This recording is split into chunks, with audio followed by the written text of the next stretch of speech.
El satanismo es el camino que ha cobrado relevancia en este último milenio. Y pese a los pocos años que su sistema de creencias y de pensamiento se ha mediatizado masivamente, aún hay muchísimas dudas sobre cómo empezar a recorrer este camino.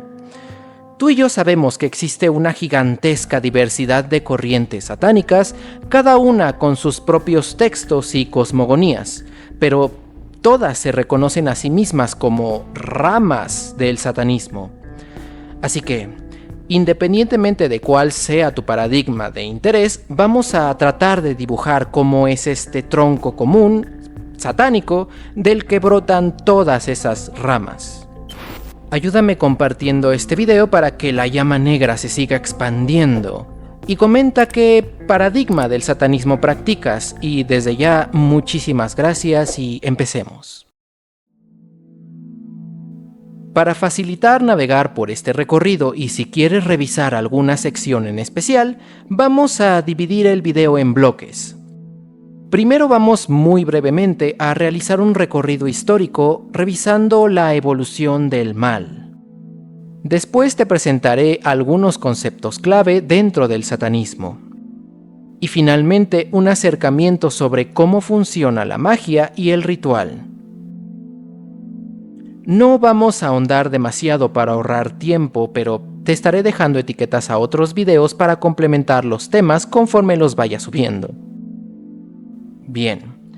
Si ya has decidido recorrer este camino, antes de cualquier cosa es muy importante tener al menos una noción de dónde viene el satanismo. Sin entrar en la discusión de si el satanismo es una religión o no, es innegable que su aparición surge de la enorme evolución de las interpretaciones místicas del mal en las diversas culturas antiguas, en especial de aquellas ubicadas en la antigua Asia y Europa. ¿Y por qué del mal? No porque el satanismo sea inherentemente malo, sino que el satanismo resignifica y recontextualiza aquellas cosas que eran o son llamadas malas. Un aspecto que tienen en común culturas como los sumerios, el antiguo Egipto y Grecia, por nombrar algunas, es el poner al orden por encima de todo, y es desde el orden que derivan todos sus valores. Para que te des una idea, la cultura sumeria por allá del 4100 y el 1750 antes de nuestra era fue una de las primeras culturas, sino que la primera civilización de la que tenemos registro, que dividió el día en segmentos para así mantener un mayor control de sus actividades, así como cimentar las bases de la burocracia para llevar un control de las actividades del pueblo, ya sea agrícola, artística o militar. Para los sumerios el orden estaba profundamente arraigado en cada aspecto de su vida. No sorprende entonces que cosas como enfermedades o desastres naturales que truncaban su sagrado orden directamente se les asociaba con el mal. Cosas como las enfermedades, por ejemplo, dado que un cuerpo enfermo manifiesta anomalías que son notables y que son dolorosas, para los antiguos estaba claro que un ente desordenado podría estar haciéndote daño. Esta entidad era Asak, de quien son llamativas sus motivaciones, ya que Asak se opone directamente a Ninurta, dios de la agricultura. Los antiguos tenían bien definidas las condiciones para que las cosechas prosperaran, tenían bien definidas las fechas de cosecha y siembra, y las horas del día para el riego y el cuidado. Podríamos decir que para que el pueblo prospere era necesario mantener un orden en la actividad agrícola, por lo que los ritos que se dirigían a Ninurta estaban relacionados con esta actividad. Que se manifestaran enfermedades era consecuencia del desorden en cuanto a la actividad agrícola se refiere, y a sus ritos. El caos tenía que mantenerse a raya con la preservación del orden. También hay otro tipo de mal o desorden, que es el que impone la voluntad de los dioses, que se supone que procuran el mismo orden. Los humanos tienen impulsos que los hacen tender al desorden. La ambición que te lleva a robar tenía que ser castigada porque fracturaba la armonía del pueblo sumerio. Creían que esa ambición, así como otros impulsos destructivos, son innatos de nuestra condición humana. No era tanto que esos impulsos fueran malos, ya que eran muy útiles para saquear y exterminar a los acadios o a los alemitas, sino que eran malos cuando esos impulsos fracturaban el orden interno. Debido a la incapacidad de los humanos para controlar sus impulsos desordenados, los dioses debían enviar calamidades a la humanidad con el objetivo de erradicar su inestable naturaleza. Itnapishtim nos cuenta los viajes del rey Gilgamesh. Aborda muchos temas muy interesantes como la amistad y el deber, pero del relato nos vamos a concentrar en la parte donde los dioses provocan un diluvio con el fin de ahogar a toda la humanidad en un intento por preservar la paz y el orden, porque veían a los humanos como criaturas ruidosas y alborotadas. El poema nos narra: cuando apuntó al alba, una negra nube cubría el horizonte.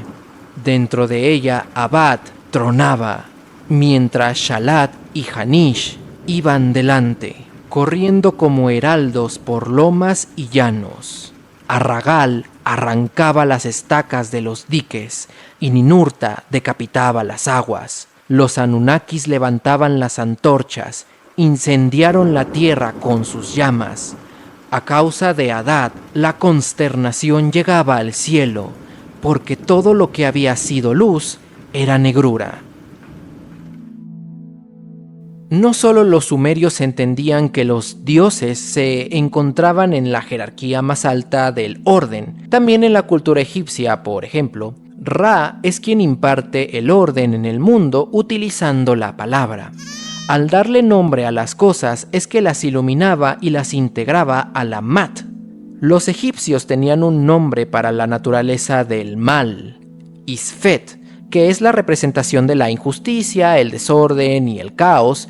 Es el homónimo directo de Mat, que representa la belleza, el orden y la armonía. Bajo el manto de Mat se encuentran todos los demás dioses de los diferentes gnomos que conformaban el imperio egipcio, cada uno de los dioses cumpliendo con su función para mantener a Isfet fuera de las fronteras del imperio. Para que sea más fácil entenderlo, podemos comparar a Mat con el logos griego, es decir, que es la razón y la lógica. Todo lo que está fuera de Mat está bajo el dominio de Isfet. Apep era el heraldo de Isfet y la personificación del caos primigenio. Una de las funciones importantes del faraón era combatir a Isfet durante un ritual que consistía en golpear imágenes que representaban a los pueblos extranjeros, que se encontraban fuera del orden del imperio egipcio. La escena nos puede parecer bastante graciosa, pero era común que los pueblos antiguos identificaran a la maldad con lo extranjero.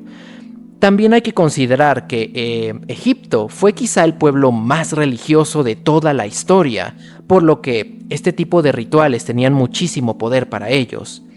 Tan es así que los sacerdotes dedicaban un momento del día para orar por la victoria de Ra y Set por sobre Apep, por un nuevo amanecer. Sin la energía que los sacerdotes dirigen a los dioses con sus plegarias, Isfet triunfaría y el sol sería devorado por la serpiente. La visión contemporánea que tenemos del mal deriva de las interpretaciones griegas. De hecho, toda la filosofía contemporánea viene de ahí. La noción del mal para los griegos es más sofisticada y se diversifica con las diferentes corrientes de pensamiento. La más socorrida aún en la actualidad es la de Aristóteles, que entiende el mal como la ausencia del bien. Es una falta, es un vacío. Aristóteles tenía una visión teleológica de la realidad. Nos dice que todas las cosas existentes tienen un propósito, una razón de ser. Aquello que es bueno es lo que cumple con su realización de ese ser. Desde esta perspectiva, lo bueno en una flor, por ejemplo, es que crece y florece. Cortar la flor sería privarla de su ser, por tanto, cortar la flor sería algo malo. Los griegos tenían una visión interesante sobre lo que es el caos, ya que no se relacionaba directamente con algo malo. De hecho, el caos es del caos de donde surge todo. Muy parecido a las aguas del Nun de los egipcios. Del caos derivan los entes primordiales como lo son Gea o Nix o Urano, pero también el mismísimo Tártaro, que es el inframundo para los dioses, un lugar donde habitan las fuerzas más destructivas e inestables, carentes de propósito. Aunque los primordiales también representan fuerzas incontrolables, estas sostienen todo lo que existe.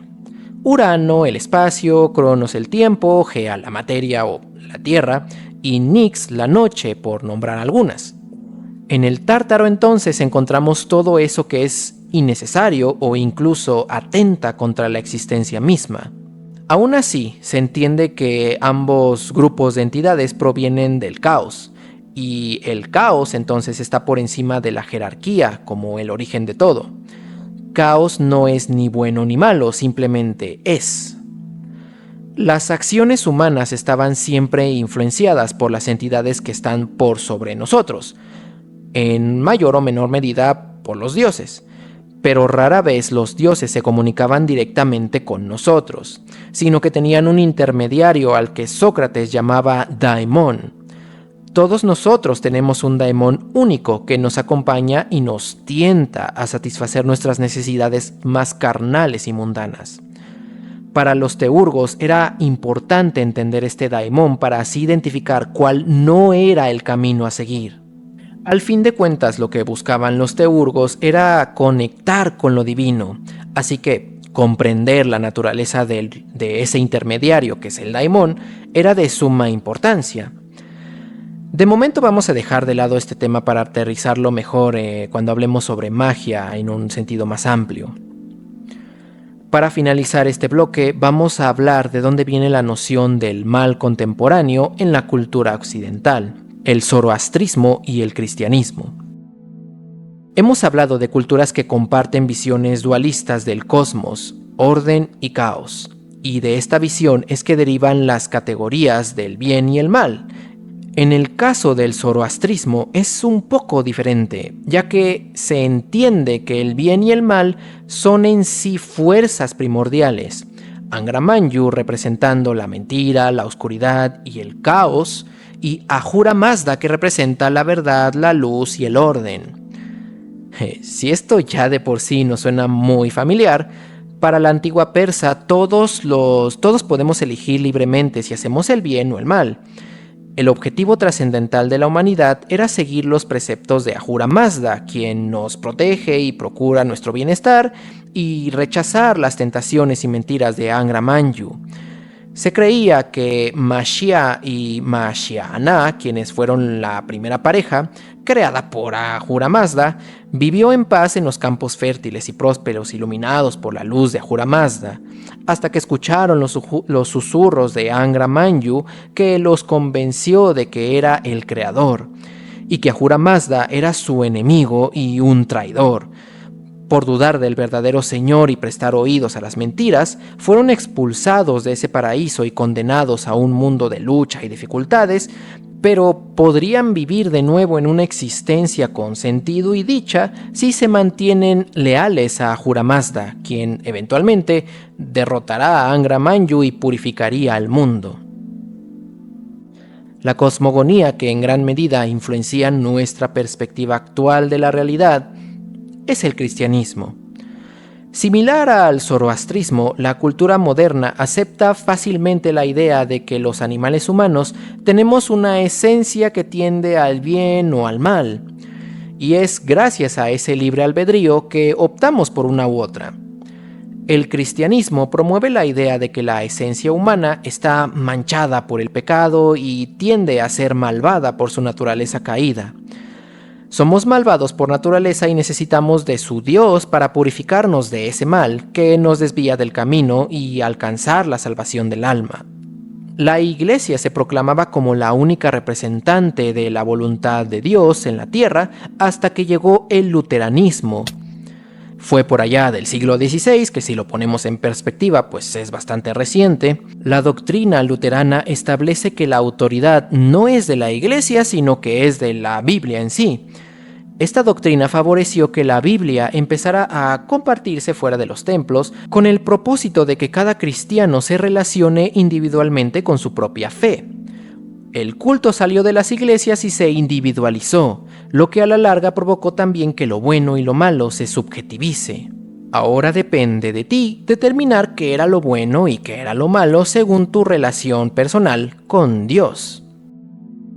Aunque en la actualidad la Iglesia Católica sigue teniendo cierta influencia política y moral, definitivamente es muchísimo menor que durante su apogeo por allá del siglo XI hasta por el siglo XVI. La realidad es que lo bueno y lo malo ya depende de cada uno, y poco a poco se ha sustituido a Dios de la ecuación por la ley, los derechos, la libertad, en un sentido más secular, o por símbolos llamados paganos como Hécate, Odín o incluso el mismísimo Satanás.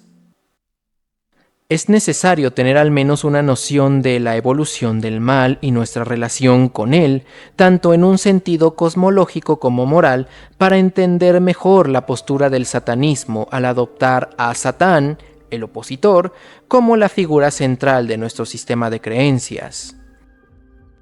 Una de las citas más famosas de la Biblia satánica es: Satán es el mejor amigo que la Iglesia siempre ha tenido.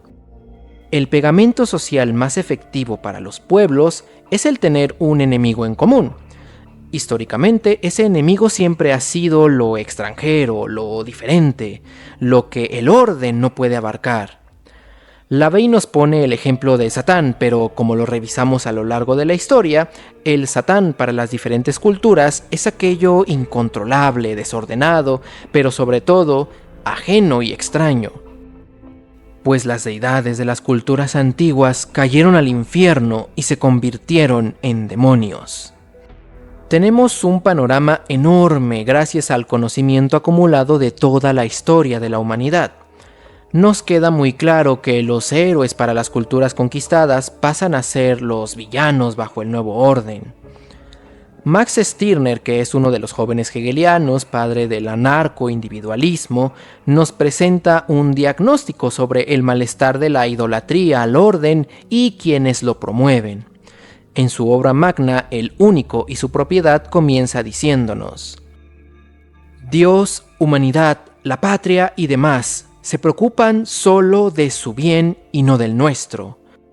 Revisen y vean por ustedes mismos la verdad, la libertad, la justicia. ¿Se preocupan de ustedes por otra cosa que no sea pedirles su entusiasmo y su servicio? Eso de la verdad, la justicia y la libertad siempre ha cambiado junto con la cultura, ya sea que la imparta Ahura Mazda, Ra o Zeus, o que la imparta la nación o la humanidad. Lo único que ha prevalecido en todas estas interpretaciones de la virtud es el mal y el caos, que dicho sea de paso, no necesita de ninguna autoridad que los imparta, sino que prevalecen fuera de los límites del bien, límites que se van rompiendo conforme entendemos de manera más amplia nuestro entorno.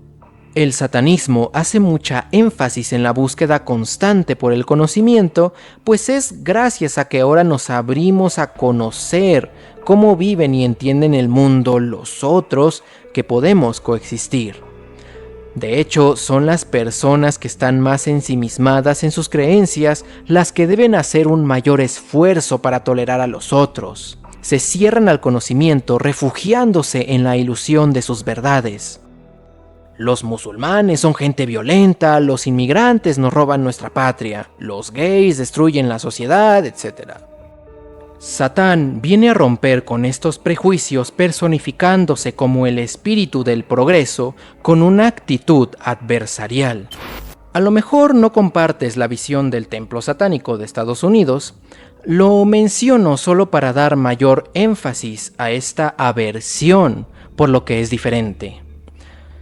Luego del atentado en Nueva York en el 2011, la xenofobia hacia los residentes de origen árabe se agravó al punto de que los niños en las escuelas eran agredidos hasta por sus maestros.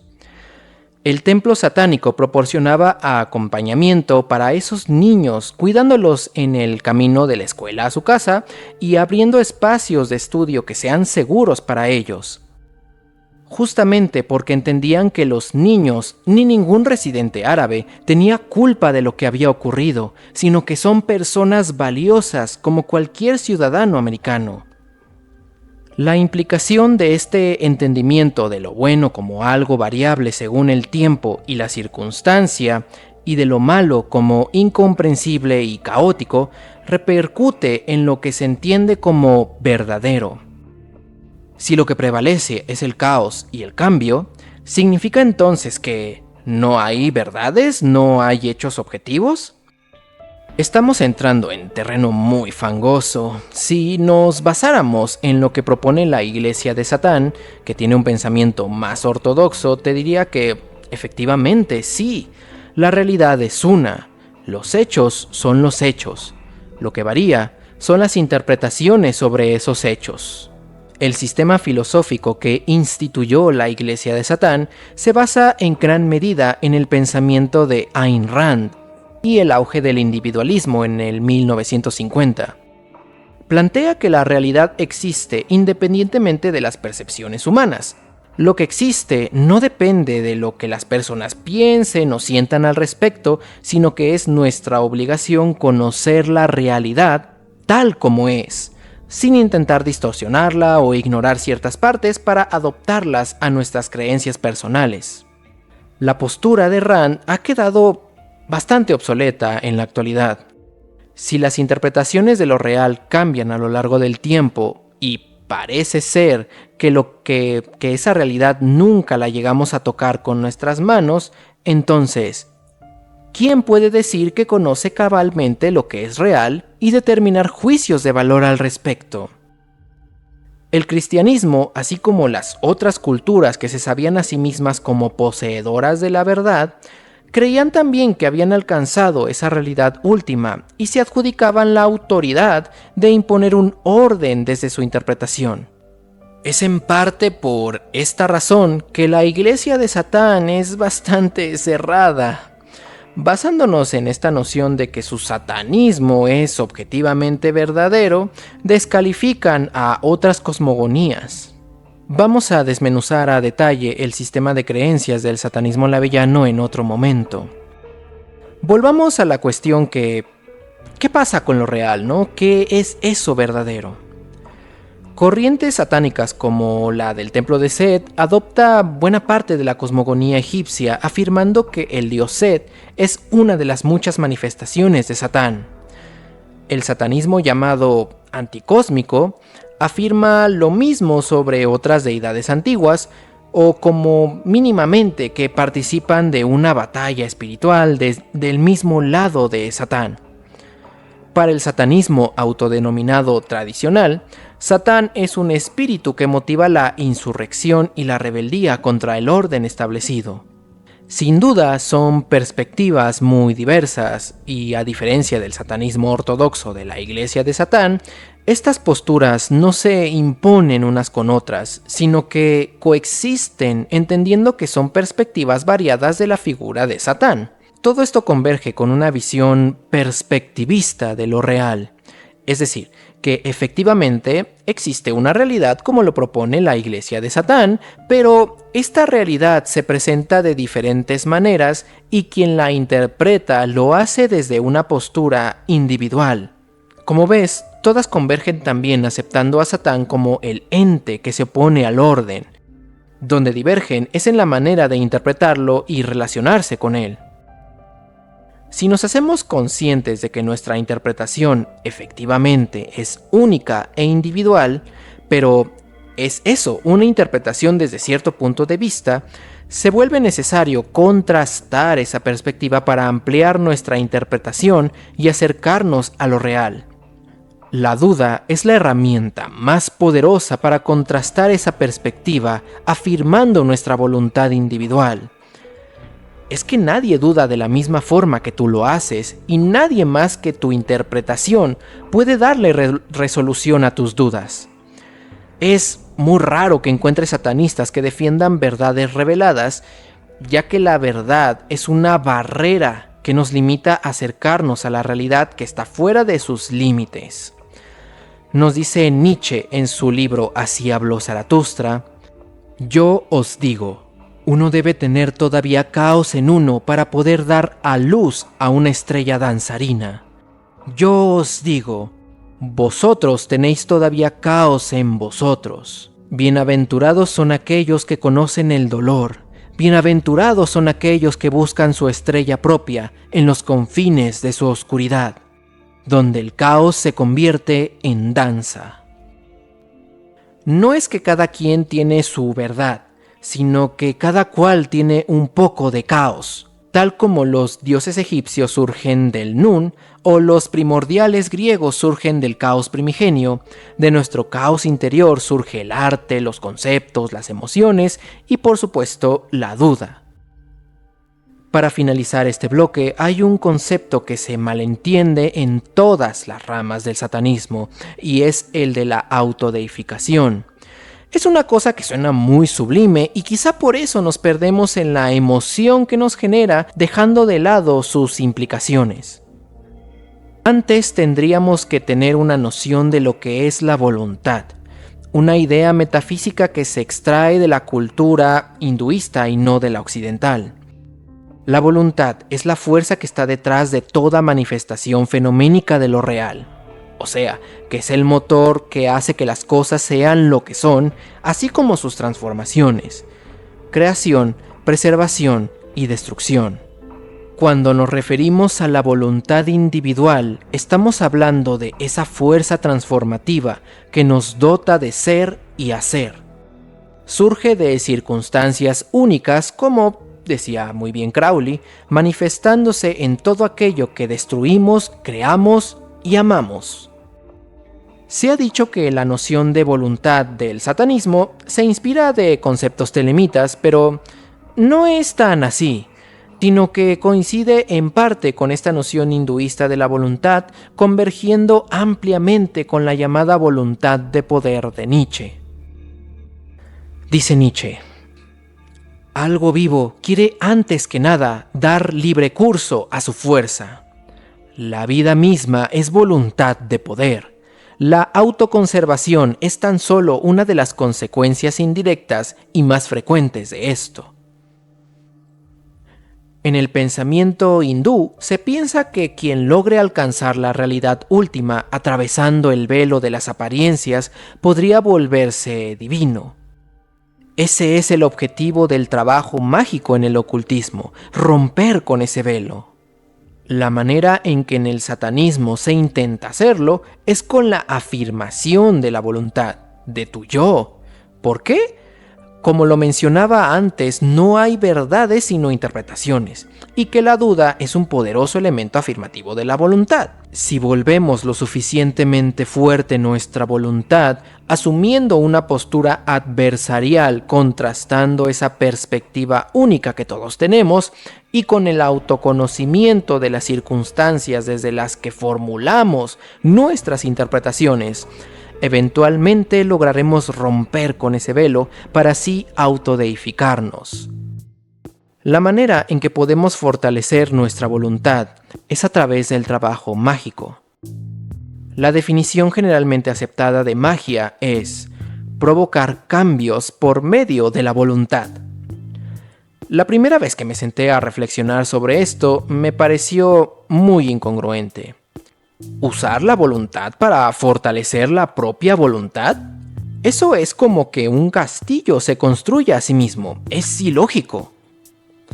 Quizá la parte del satanismo donde empezamos a trabajar con la magia exitosamente es una de las más difíciles.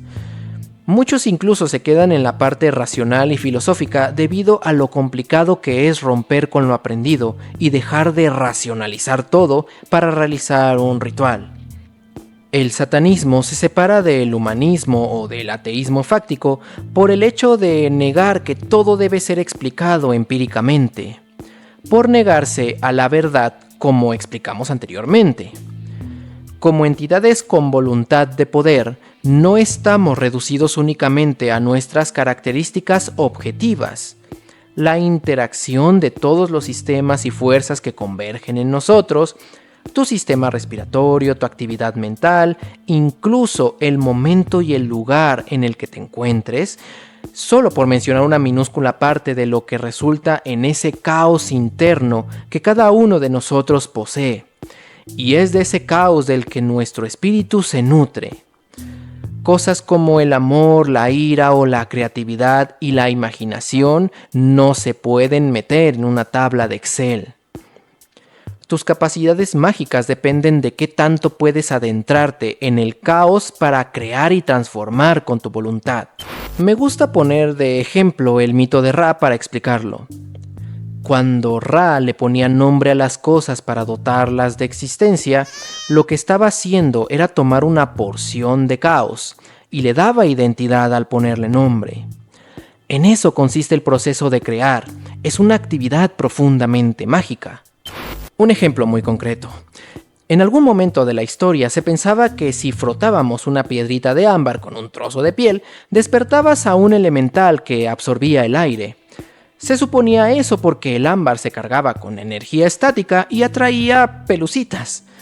Ahora ya podemos describir las características de ese fenómeno. Electricidad estática, atracción magnética, permeabilidad eléctrica. Les ponemos nombre y ahora podemos trabajar exitosamente con ese fenómeno para crear dispositivos como el que está reproduciendo el video en este momento.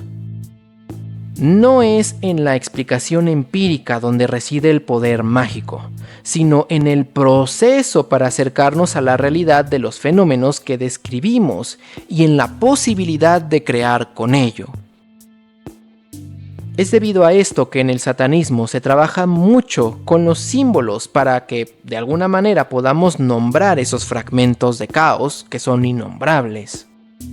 En especial se trabaja con sigilos de entes demoníacos, porque no por nada los demonios rigen sobre algún aspecto del conocer, como la medicina o las artes, pero lo que los caracteriza es que son personificaciones de emociones descontroladas. Cuando se trabaja con Satán, por ejemplo, a menudo se hace para evocar furia destructiva, pero esa furia no viene de Satán, sino viene de ti, de tu caos interno. Lo que hacemos es canalizar esa ira, en este ejemplo, con ayuda de Satán, hacia lo que te interese modificar. Hay 1 millar de grimorios que te dicen los 666 pasos a seguir para invocar a Satanás, pero te adelanto que seguirlos al pie de la letra será ineficaz en tu trabajo mágico, ya que tu ira es única y no es la misma ira que siente tu TikToker favorito. Ahí es donde hace su aparición el autoconocimiento y es una de las razones por la que es de vital importancia tener un grimorio personal. En el satanismo, tu grimorio cumple la función de ser un mapa para explorar tu caos interno. Es algo muy personal que no te recomiendo compartir abiertamente con cualquiera.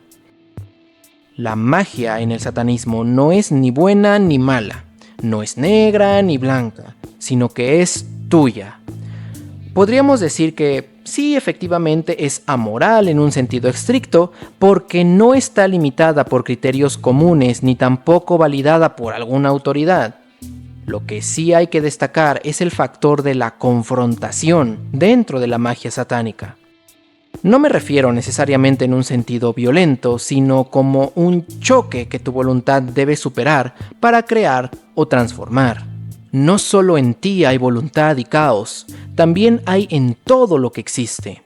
Si realizas un trabajo mágico para destruir algo, tu voluntad debe ser lo suficientemente fuerte para superar la voluntad de lo que deseas destruir. Un ejemplo muy secular. Si tú quieres obtener un puesto de trabajo, debes competir con otros aspirantes. Es un escenario en el que todos están confrontando sus voluntades entre sí, y la más fuerte prevalecerá y se quedará con el empleo. Cuando realizas un trabajo ritual que tiene como objetivo el autoengrandecimiento, la forma más efectiva de realizarlo es abstrayendo un fragmento de tu caos interno. Es lo que se le llama trabajo de sombra y hay una infinidad de formas de realizarlo de manera efectiva. No podemos ahondar en este video sobre las diferentes maneras de trabajar con la sombra, ya que nos quedaría más largo de lo que ya es. Además que es un tema muy delicado y que tiene que tocarse con mucha precaución, pero sobre todo con mucho rigor. A grandes rasgos y para no dejarlo en el aire, consiste en proyectar tu sombra, esas cosas que truncan tu carácter, para confrontarlas. Hay paradigmas satánicos que son más comunales que otros, como el anticósmico, del que el enemigo común de todos los practicantes es el demiurgo, o como el del satanismo teísta de la organización Esta Chistosa, que busca acelerar el cambio de era para instaurar un imperio. Pero de cualquier manera, la confrontación sigue siendo un aspecto inaludible en cualquiera de estas prácticas, ya sea contra el demiurgo, contra la sociedad o en un sentido más provechoso, contra tu sombra. Vamos a ir dejándolo por acá. Como te dije en un inicio, espero que lo tratado aquí te sirva como punto de partida para comenzar a indagar por tu cuenta. La riqueza de la cosmogonía del satanismo se debe a la multiplicidad de interpretaciones y de experiencias. En algún momento llegué a escuchar que hay tantos satanismos como satanistas, y a la fecha no he podido hacer más que confirmar esa afirmación. Si bien puedes empatizar con alguna corriente y basar tu práctica en ella, al final tu voluntad es la que prevalece. Y que siga expandiéndose la llama negra.